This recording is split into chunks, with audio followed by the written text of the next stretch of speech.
Right, evening all. Right, I'm going to go into a little bit of an introduction.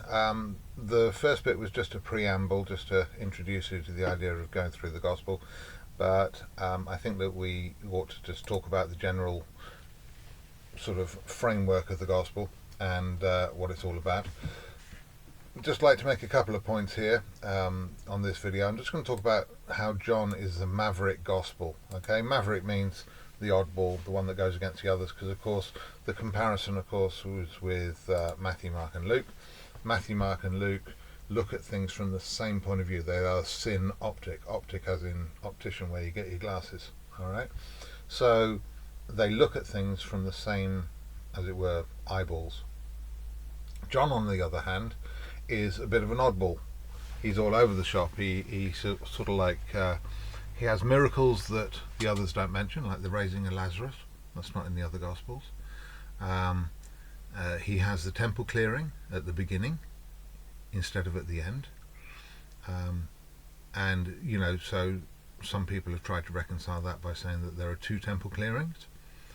Possible, why not? But it does seem a bit odd that the other Gospels don't mention that. And in fact, that very point actually comes up because the problem is that many of us have been programmed to think that everything must be in the same order, right? Everything's in chronological order. If it's in the first chapter, it happened at the beginning, and then if it's in the last chapter, it must have happened at the end. And that's not necessarily the truth, right? In Matthew, Mark, and Luke, they're generally like that, but John's Gospel is very much based on the theme. So in fact, he mentions the temple clearing because it's at the temple clearing Jesus mentions that he is the temple, and the fact that Jesus is the temple is something that crops up again and again all the way through the gospel, right? It's a major theme. All right, so therefore, you know, that's why John is so different. All right, so you'll be pleased to know that there are no contradictions between the gospels. One of the major ones is that, of course, some people think that John says that the crucifixion is on a different day. No, he doesn't. It all comes down to misunderstanding the language and the way that it's worded in the other Gospels as well. So, you know, we can actually, you know, come from the point of view that there are no contradictions and that actually they can all be reconciled. All right. So there's a few things which John has or doesn't have, which are different from the other Gospels. There's no incarnation. We don't learn about the birth of Jesus in John's Gospel, but it's assumed that the readers know about that because they say, doesn't he come from Bethlehem?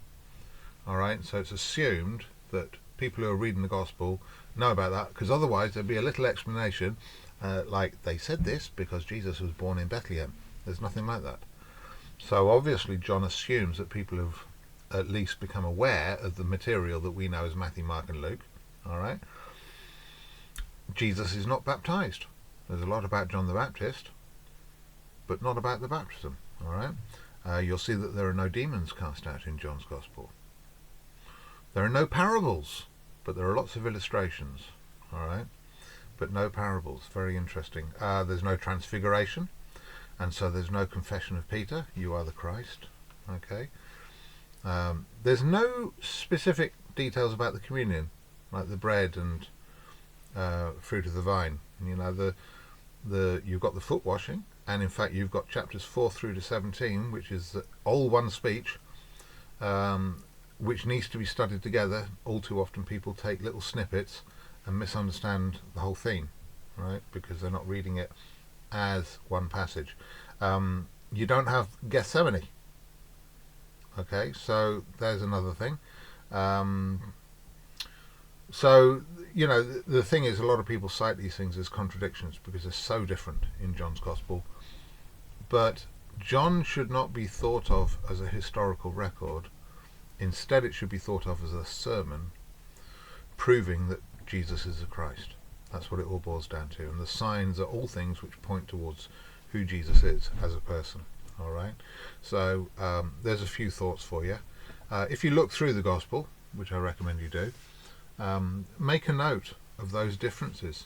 Make a note of the things which are not there, which you might expect, or the things which are there, which are not in the other Gospels.